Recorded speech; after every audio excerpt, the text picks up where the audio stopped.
مولانا آپ کے لیے ایک بڑا ہی ضروری سوال آیا جی. السلام علیکم مولانا مفتی محمد اسحاق صاحب. السلام علیکم. وعلیکم السلام. بھائی کہتے ہیں کہ میرا سوال یہ ہے کہ میں خود ایک جماعت تنظیم اسلامی جو غلبہ اسلام کے لیے خلافت کے قیام کے لیے جدوجہد کر رہی ہے میں شامل ہوں.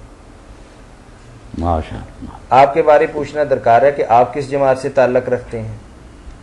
آپ دین کے لیے جدوجہد کے لیے غلبہ اسلام خلافت کے قیام کے لیے کیا کر رہی ہیں؟ کیا صرف دین کی تبلیغ، درس، خطبات وغیرہ ہی غلبہ اسلام کی جدوجہد کے مساوی ہیں؟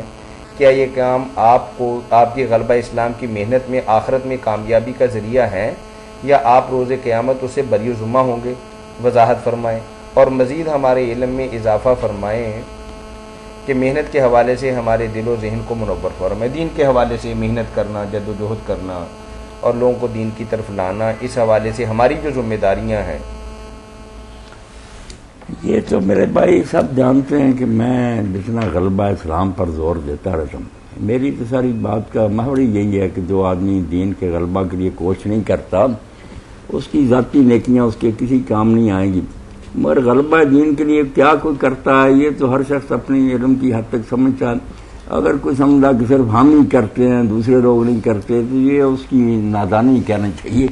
کوئی تنظیم ایسا دعویٰ نہ کرے. بہت سے لوگ ہیں جو اپنی اپنی جگہ غلبہ اسلام کے لیے جو مناسب طریقہ سمجھتے کر رہے ہیں. جی جی میرے بارے میں کیا پوچھنا، میں تو دن رات اسی میں لگا ہوں. باقی جو ہے نا کہ یہ کام اگر نہ کیا جائے جو بنیاد ہے، آپ بنیاد ہی نہیں کھودتے، وہاں کوئی سیمنٹ سریا نہیں بھرتے اور کہتے ہیں بس اوپر چھت بنا دیں.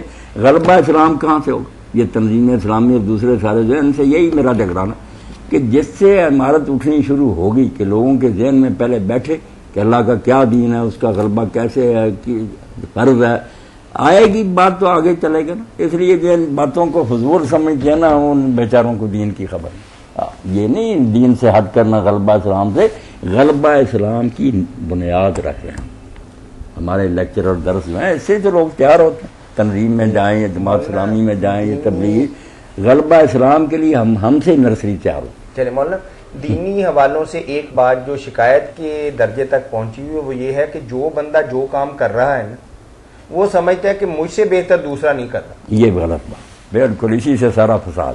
یہ بن گئی رقابت اور حریف کہ ایک دوسرے کے مد مقابل بنے ہوئے. آپ نے اپنی دکان چمکانی ہے، دوسروں کو بھی شاباش دیں، ان کی قدر کریں، بلکہ سب لوگ حد بندیاں توڑ کر سب کے اجتماع میں جایا کریں.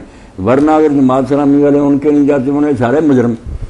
ان کے باپ نے کہا کہ ان کے اجتماع میں جاؤ اور ان کے نہ جاؤ.